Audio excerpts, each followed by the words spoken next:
রাজধানীতে সীসাবারে অভিযান চালিয়ে সিলগালা করা হলেও থেমে থাকেনি সীসার অবৈধ ব্যবসা। এবার ডিজিটাল প্ল্যাটফর্ম ও কুরিয়ার সার্ভিস ব্যবহার করে চলছিল এই বাণিজ্য। শুক্রবার বেলা 12টায় রাজধানীর সেগুনবাগিচায় মাদক দ্রব্য নিয়ন্ত্রণ অধিদপ্তরের প্রধান কার্যালয়ে আয়োজিত এক প্রেস ব্রিফিংয়ে এসব তথ্য জানান কর্মকর্তারা। আমাদের ঢাকা বিভাগীয় গোয়েন্দা টিম অনেকদিন ধরে এই ধরনের বিষয়ে কার্যক্রমে কাজ করে যাচ্ছে।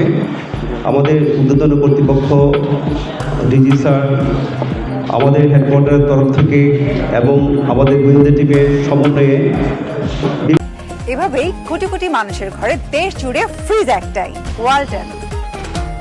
বিভিন্ন বিষয় আমরা এই মাদকের বিরুদ্ধে সরকারের যে নীতি জিরো টলারেন্স সেটা বাস্তবায়নের জন্য কার্যক্রম করে যাচ্ছি।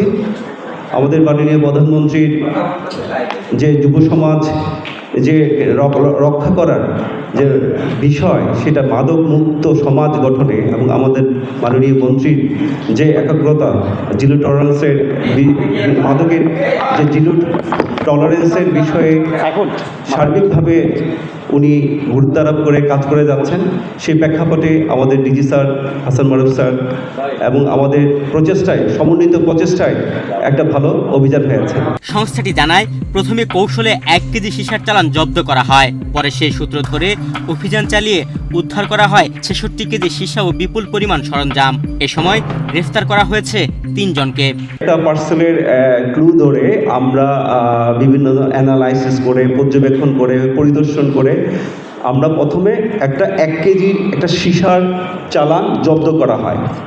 এই 1 কেজি সীসার চালান থেকে ক্লু ধরে পর্যায়ক্রমে দ্বিতীয় ধাপে 20 কেজি একটা সীসা এবং আমাদের কিছু সীসার উপকরণ আপনার সামনে রাখা আছে, দেখেন এই যে উপকরণ, হুক্কা যেটা বলি, স্টেন, এই সেটাও জব্দ করা হয়েছে 20টি এবং কিছু কয়লা উপকরণ হিসাবে জব্দ করে। এটারে ধারাবাহিকতার তৃতীয় এবং চতুর্থ ধাপে আরও কিছু জব্দ করা হয়। তো এইভাবে পর্যায়ক্রমে আমাদের মোট আপনার এখানে 65 কেজি 900 গ্রাম সীসা জব্দ করা হয়েছে। 41টে হুক্কা, যে সীসা সেবনের যে হুক্কা, সেই 41টে হুক্কা এবং 40 কেজি এখানে রাখা আছে, দেখেন 40 কেজি যে কয়লা, সীসা সেবনের যে উপকরণ কয়লা জব্দ করা হয়েছে।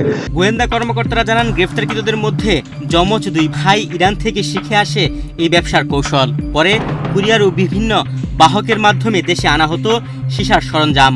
ব্যবসার সাথে, এই মাদক ব্যবসার সাথে কার্যক্রমের সাথে সম্পৃক্ত 3 জনকে গ্রেপ্তার করতে সম্ভব হয়েছে। তার মধ্যে আছেন আহমেদ শরীফ এবং মেহদাদ শরীফ, এরা 2জন সহোদর। আরেকজন মাকসুদ আলম, মোহাম্মদ মাকসুদ আলম আছে। এদিকে দেশে নতুন আতঙ্ক হিসেবে উঠে এসেছে জম্বি মাদক। মাদক দ্রব্য নিয়ন্ত্রণ অধিদপ্তর জানিয়েছে, মাদক ব্যবসায়ীদের তালিকা ধরে শিগগিরই দেশব্যাপী অভিযান শুরু হবে।